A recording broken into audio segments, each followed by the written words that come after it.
Okay, so what will we cover today? We're going to sort of establish who we are and what we're doing first, then think about the specific option of if you wanted to apply for university, how would you start that? Where would you go? And that's lots of talking about Ucas.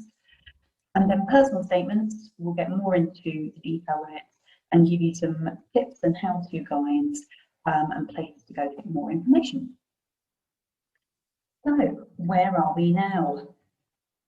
What we're assuming is that most of the people watching this video will be in the middle of college. You might be taking your BTECs now, or maybe BTECs with A-levels. We know that everyone's been busy balancing life and work and learning, and especially at point of recording this, we've had about a year or so of having to just keep going, keep surviving, keep ourselves motivated during lots of difficulties with the coronavirus pandemic. And although, not everything on this list might apply to you, I know that surviving and thriving is definitely something that applies to you if you're watching this. Everyone's been fantastic about, having that balance, achieving that balance.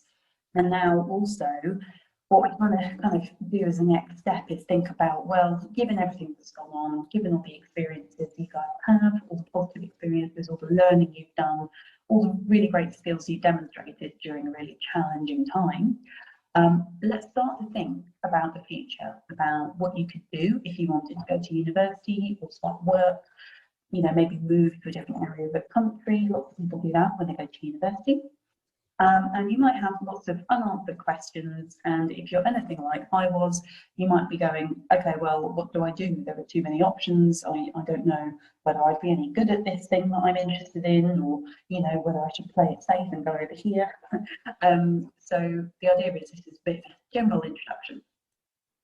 So what I have just brought up on screen now is a bit of a diagram that explains how you progress through different stages of education.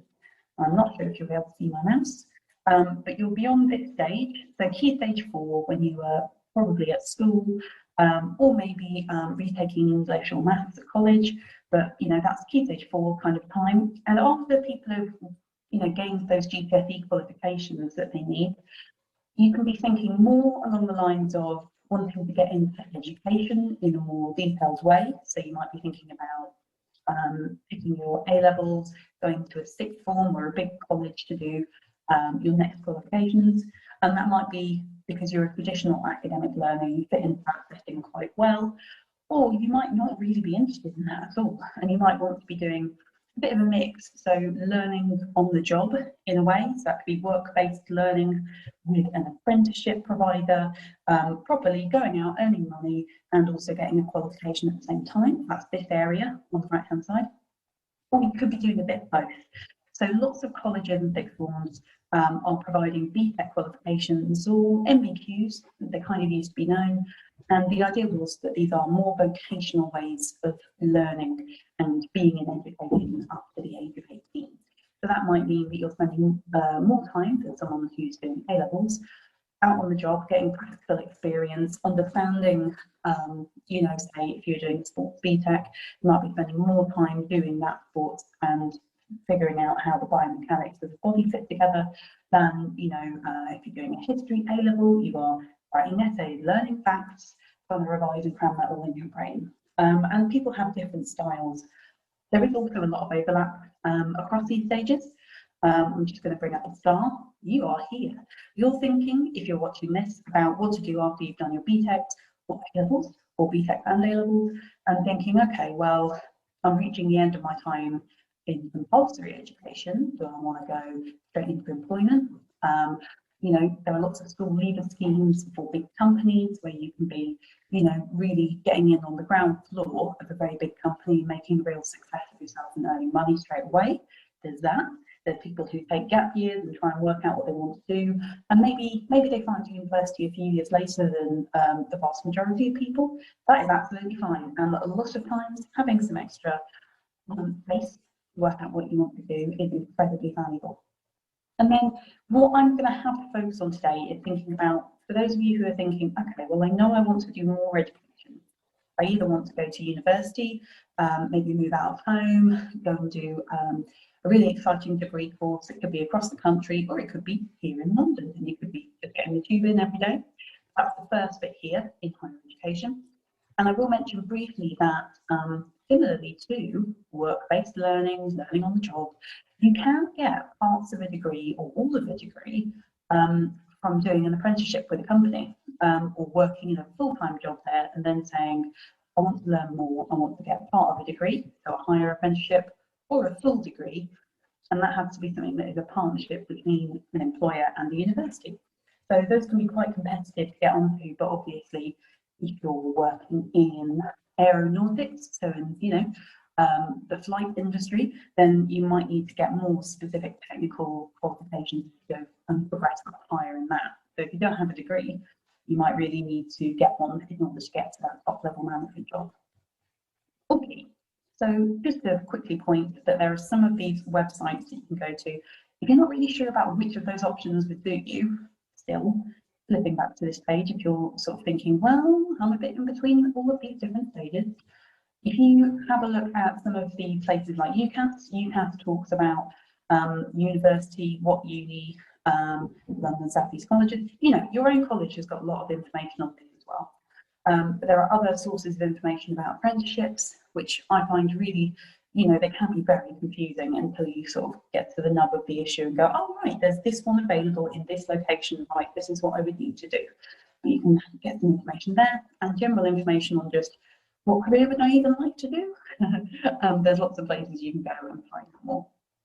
So today, let's move on to applying to university through Ucas. There is a lot of choice. So Ucas is the University and Colleges Admissions Service. So that means that you can apply through one website for, well, anything on this list really, hundreds of courses at each university. You can apply for any one of these, 37,000 courses across the UK. Unfortunately, you can't apply for all of them. Maybe that's a good thing. Normally on your form, you have 5 course choices that you can make. So 5 different courses. I mean, they could all be at the same institution, but normally you'd apply for, say, history with English literature, or similar courses at different universities, and rank your favourite ones and pick one, hopefully, if they offer you a place. And then if you're doing medicine, dentistry or veterinary science, it's a bit different, and it's the same as well if you're hoping to apply to Oxford and Cambridge.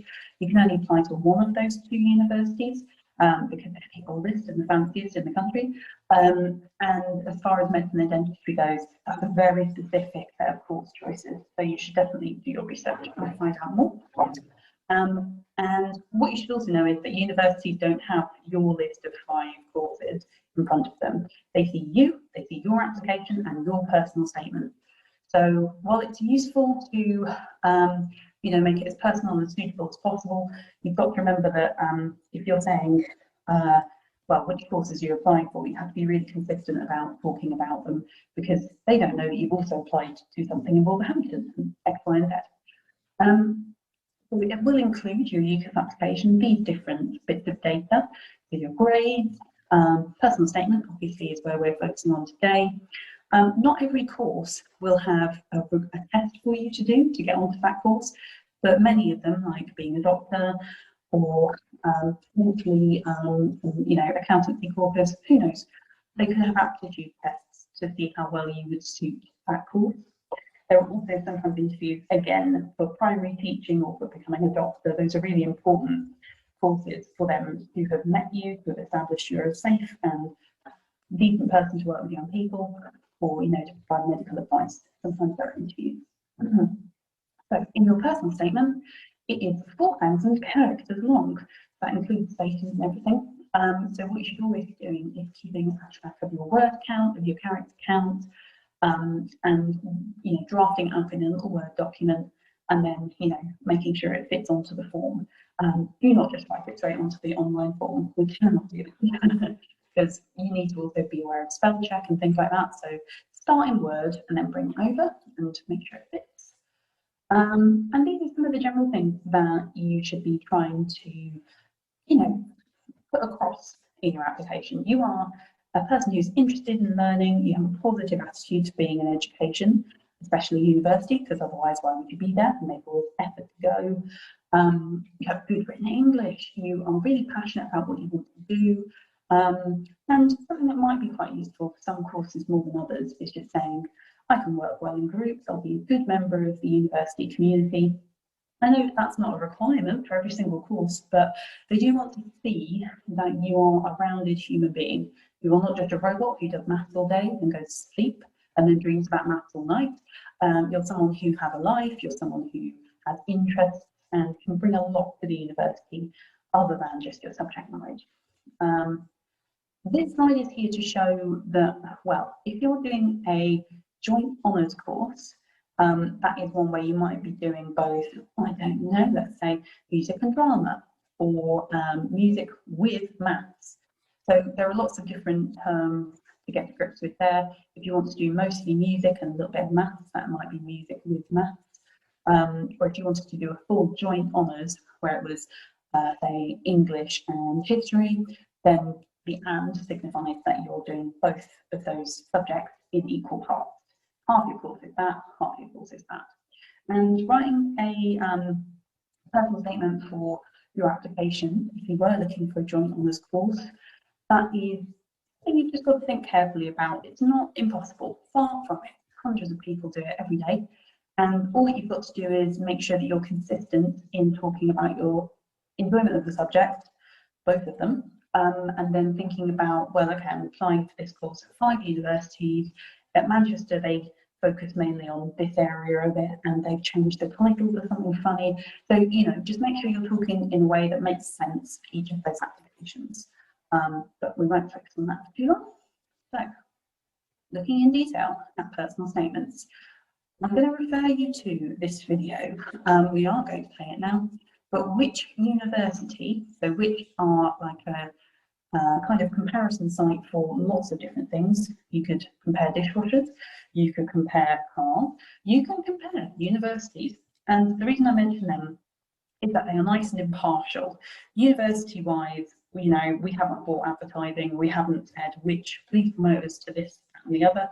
There might be an aspect of that somewhere, but we have these lovely resources presented by which aren't many of us saying, oh, come to our university. But they're nice and impartial by someone else. And their video on personal statements, do's and don'ts, is very good. So you would Google basically which university, personal statement, do's and don'ts, or you could just go to their YouTube channel. I would say that's a great start. And I'll just bring this here as well, because these are some of the most used opening sentences. Now, you might find these bits of information somewhere, but this is just to impress on you how many people are doing this every year. There are so many people who are applying to university, and there are so many courses that they're applying to. But strangely, quite a lot of those Ucas applications and personal statements have exactly the same opening sentences. And that's not because these people are copying everyone. Maybe the last one, that's a bit of a pop out. Everyone's copying that wording. But, you know, from a young age, I've always been interested in or fascinated by maths or physics or, you know, whatever it is. And just bear in mind that your academic tutor at your university who's reading this, they will have read that a lot. And you can see some of the numbers here involved just in 1 year in 2018. So I think bear that in mind. You've got to be aware that you don't want to fall into cliche here. Now, looking at the how-to guide, here is a bit of a toolkit for you. So structure. This is an example of a kind of structure that you could have for a personal statement. So on the Ucas form, it is just a blank box that says, oh, you've run out of space if you put too many characters in it. And we don't want to think about it that way. We want to think about it as a planned piece of writing that's all about you and you saying why you are great as a university student in the future, why you're going to be a really great part of their community soon, explaining why you are applying for your course, talking about your academic achievements, and then people do bring in other things that help sometimes. So there are these other sections talking about, you know, after you've spent a lot of time talking about your academic achievements or your motivation to be involved in that subject area, you can bring in details that are relevant from other areas. So if you've been working, what have you learned? What have you developed? Which kinds of skills have you improved? And the reason you bring those in would be that they help you make your argument, not that you are saying it just to say something. So, you know, again, it's about showing that you're a rounded person. You don't want to give every single detail about your job in Sainsbury's on a Saturday, but I bet you there are relevant things you have learned from working in Sainsbury's. Professional skills you developed, you know, working with customers and having patience and communicating well and having a sense of satisfaction at the end of the day when you've worked really hard and you've earned your money. So, you know, that could be relevant to all sorts of subjects. But, you know, using 200 words, for instance, you know, on that in their application wouldn't be wise, because you're not applying to Sainsbury's, you're applying to a university. So you want to talk about how any skill that you've got, any experience that you've got is all hammering away and making a really convincing argument that you are applying for this subject, you're applying for a course, and you are super, super excited, and you are super, super suitable for it. Okay. So there are lots of places you can get this sort of template from and, you know, start drafting. I'd say have a look around. Not everyone will have exactly the same structure because we're all different, but I would say this is a good starting point to just look at it. And here are some more tips. So I would recommend Googling Ucas personal statement tool, which is online, and you, if you search for that and find it on the Ucas website, this tool is something where you can write your draft text into it, and it will hint you, it will prompt you to write, you know, could you write more about this area, or this is incorrect, or whatever. And it's just a bit more interactive than you sitting there going, oh, I just don't know what I'm doing.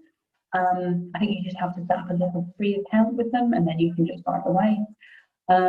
There's also on the Ucas website, again, they've teamed up with which university, and they've got special tips on how you might write a personal statement when you are applying for, say, I keep talking about history, so I'll carry on. If you're applying for history at UCL, and also ancient history at Cardiff, and, you know, then maybe military history at Manchester. Well, number one, you might want to think about making sure that you've narrowed it down a bit more and that your application is maybe a little bit easier to make because you're not applying for 3 random different types of history. But, you know, the idea is that you make a personal statement that works for all of those options. And they've got some tips there. And then again, on which university website, they have this, which is a big long article about how to write a personal statement, and I've included a shot of this part of the article, which is talking about things you don't want to include. So don't include a famous quote for no reason. If there's a Maya Angelou quote that you just think is profound, and you think, I've got to sound like I know what I'm doing, I've got to sound like I'm important, well, unless it's relevant, don't put it in. And also, they might have read it several hundred times that year already. So think carefully about that sort of thing, and I will double say here, really don't try and make jokes in your application, don't be sarcastic. It's incredibly easy to misread tone, you know, you might come across as rude or anything, so just keep it professional, wear your professional hat while you're writing this, and all will be well. So check out that personal statement resource on which. Okay, so we're going to have a quick look at some examples of, you know, extracts from real or draft personal statements. And I'm doing this because it is often easier to look at real examples of something or a case study of a situation before I start to try and attempt that new thing that I'm trying to do for the first time. So here are some extracts. Now, what I would like you to do is to pause the video here and look at this personal statement extract and give me your best critique of it. Think about this draft and what you would say about how you would improve it or where it's good. So pause the video, have a think, jot that down. Okay, here is my critique. So, in this personal statement extract, they have been a little bit vague. They've talked about things like, well, there's usually a right answer to any question that is imposed. There's a bit of weird language going on here talking about being a ravenous tiger feeding on maths and science. Now, I wouldn't talk about a ravenous tiger on a Ucas form for any reason, really, even if I was applying for, zoology. I just don't see how it could be relevant, So that sticks out like a sore thumb and is really hard for someone to take you seriously if you're saying things that don't seem to belong there. And I'm also exaggerating and saying, I'll do anything to know an answer. It just makes you sound like you're not quite a convincing applicant for this university course. So another way to look at it might be, in this example, here is someone talking about their passion for the subject in a really convincing way. So they have used scientific knowledge, and they've also talked about how, well, they're applying for biology courses, I'm thinking, but they've specified genetics and immunology as two key parts of biology that they're really interested in. And they've used good language here to give an example of development in that field. So they've used words like HIV was genetically altered. So this all seems factually accurate. I can understand it. The scientist's ability was an exciting introduction to the field of medical health. They made their point clearly, convincingly. They might have drafted and redrafted that a few times. I must hope that they are not, just copying and pasting information on this from a news article. It looks real. It doesn't look like it's been cut and pasted from anywhere. And I must say, do not do that. Do not cut and paste anything from anywhere into your personal statement. You're trying to appear as a whole full person with a rounded application that makes sense, and you're not going to be using anyone else's word for that. Okay, so here we go. Another extract. We're going to carry on talking about your studies and how you might be showing yourself as an excellent candidate for a course, because that is the main point of today. So again, here is an extract. Take a read of this, pause the video here, and then we'll come back and look at what the critique we can make of this is. What do they do well and what could be improved? Okay, so I would say that, again, convincing is the word I keep coming back to. I don't find this convincing as an answer because it's quite vague. They talk about doing physical education by myself, and I've developed an interest in it. That doesn't really say much. It's a sentence that doesn't give me something useful. They're talking about studying PE and sports science. They combine well together. Well, what do you mean? Like how? We're left with all these questions. How, why, who, what is it that is really going on here? It's just too general. So this might be another way to approach it. They're talking again in specific terms about nutrition, physiology, injury prevention. And that's all quite detailed and sensible there.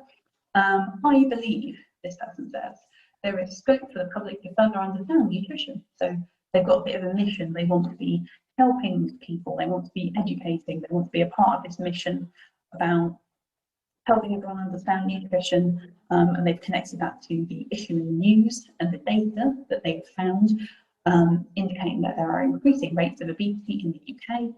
So they've used this to make a really convincing argument, which they have then summarised really well at the end. Therefore, I believe that the study of nutrition and exercise complement each other. And I'm just blown away. I feel really confident in offering them whichever course in that area they would like to apply for. Okay, and finally, how can you show that you are not just someone who attends uni, attends your lectures, and then goes home and doesn't think about anything else? How can you show that you're someone who will be extending your knowledge, reading around the subject? That is something that is often said about, applying for Oxford, Cambridge, other prestigious universities. You have to show that you have read around the subject, and that generally means that you are not just reading what you need to read and then going home. You're thinking about the subject as a real world thing. How can it be applied to help people? How can it be applied to help with new discoveries? Anything like that, Okay, so we'll do this again. If you can pause in a second and just try and critique this yourself. What do you think about this? Does it convince you that they have got good subject knowledge around biology that they're studying? Okay. So how could we improve this? I maintain my close contact with biology. That's weird. You don't maintain contact with a subject. That's more like I maintain close contact with my auntie by giving her a phone call every Friday night. You know, that's not what you would say in this context. The science of biology. This is a textbook they're talking about. How did they use that? You know, they just referred to it. They just dropped their name, and it doesn't do anything. It doesn't, you know, explain anything. I have always enjoyed presentations by Richard Dawkins. Now, that's an issue for two reasons. Number one, the quality of this sentence isn't high.